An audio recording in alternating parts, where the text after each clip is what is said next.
So ఎవరైతే దోస్త్ 2025లా ఇంకా అప్లికేషన్ చేసుకోలేదో వాళ్ళ కోసం ఈ వీడియో.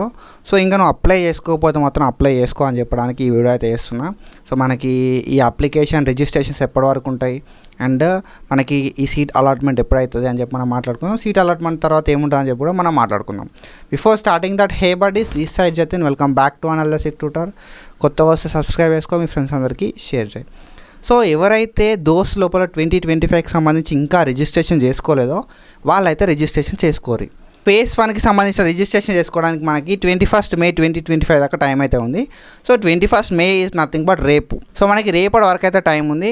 సో రేపటి వరకు అయితే మనం అయితే ఈ రిజిస్ట్రేషన్ చేసుకోవచ్చు. సో మరి వెబ్ ఆప్షన్స్ పెట్టుకోవడానికి లాస్ట్ డేట్ ఎప్పటి వరకు అని అంటే మనకి 22 మే 2025 వరకు టైం అయితే ఉంది. సో నువ్వు అప్లై చేసుకొని వెబ్ ఆప్షన్స్ పెట్టుకోకపోతే మాత్రం మనకి ఎట్లాంటి యూజ్ అయితే ఉండదు. కాబట్టి నువ్వు అప్లై చేసుకున్న తర్వాత వెబ్ ఆప్షన్స్ అయితే పెట్టుకో అని చెప్పి నేనైతే చెప్తున్నా. సో వెబ్ ఆప్షన్స్ పెట్టుకోకపోతే వెబ్ ఆప్షన్స్ అయితే పెట్టుకో.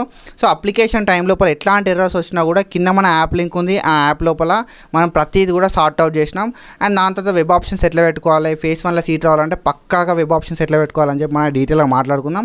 సో ఆ రెండు లింక్స్ కూడా కింద డిస్క్రిప్షన్లో ఇస్తే ఒకసారి చెక్ చేయి. సో ఎవరైతే స్పెషల్ కేటగిరీ పీపుల్ ఉంటారో, సో పిహెచ్ కానీ, సిఏపి కానీ, ఎన్సీసీ కానీ, స్పోర్ట్స్ కానీ, సో వాళ్ళందరికీ కూడా 21 మే 2025 రోజు అండ్ 22 మే 2025 రోజు అయితే వీళ్ళకి కౌన్సిలింగ్ అయితే అన్నట్టు సర్టిఫికేట్ వెరిఫికేషన్ అంటాం. సో సర్టిఫికేట్ వెరిఫికేషన్ అంటే వీళ్ళు పిహెచ్ కేటగిరీ అవుతారా, వీళ్ళు సిఏపి కేటగిరీలో ఉంటారా, వీళ్ళు ఎన్సీసీలో ఉంటారా, స్పోర్ట్స్ లోపల ఉంటారా అని చెప్పి చెక్ అయితే చేస్తారన్నట్టు వాళ్ళు. సో దాన్ని బట్టి మనకు రిజర్వేషన్ అనేది అవుతుంది అన్నట్టు.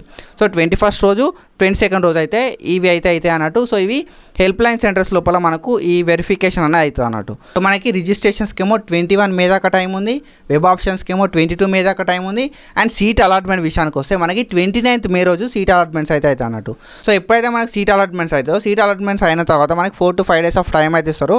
సో మనకు ఆ కాలేజ్ వస్తే మనమైతే ఆ కాలేజ్ లోపల రిపోర్టింగ్ అయితే వేయాల్సి ఉంటుంది అన్నట్టు, ఆన్లైన్ రిపోర్టింగ్. సో మనం మనీ అనేది పే చేసి మనం అయితే సీట్ అయితే కన్ఫర్మ్ చేసుకోవాల్సి ఉంటుంది. సో ఇది ప్రాసెస్. సో దీని తర్వాత మనకి సెకండ్ ఫేజ్ అనేది స్టార్ట్ అవుతుంది. సో సెకండ్ ఫేజ్ ఎప్పటికెళ్ళి స్టార్ట్ అవుతుంది అంటే మనకి 30 నుండి స్టార్ట్ అవుతుంది అన్నట్టు. సో నువ్వు 30 నుండి 6th వరకు సెల్ఫ్ రిపోర్టింగ్ చేసుకోవచ్చు. అండ్ 30 నుండి మనకైతే సెకండ్ ఫేజ్ ఆఫ్ రిజిస్ట్రేషన్స్ అయితే స్టార్ట్ అవుతాయి. మనకు ఆల్మోస్ట్ ఒక 400 రూపీస్ అయితే మనం పే చేసి సెకండ్ ఫేజ్ లోపల మళ్ళీ రిజిస్టర్ కావాల్సి ఉంటుంది అన్నట్టు. సో ఇట్లా మనకి ప్రాసెస్ అని అవుతుంది. సో ఇట్లాంటి డౌట్స్ ఉన్నాయి కింద కామెంట్, తర్వాత మనం డీటెయిల్గా డిస్కస్ చేద్దాం. సో ఇంకా ఎవరైతే మీ ఫ్రెండ్స్ అప్లై చేసుకోలేదో వాళ్ళందరినీ కూడా ఒకసారి అప్లై చేసుకున్నావా లేదా అని అడుగు.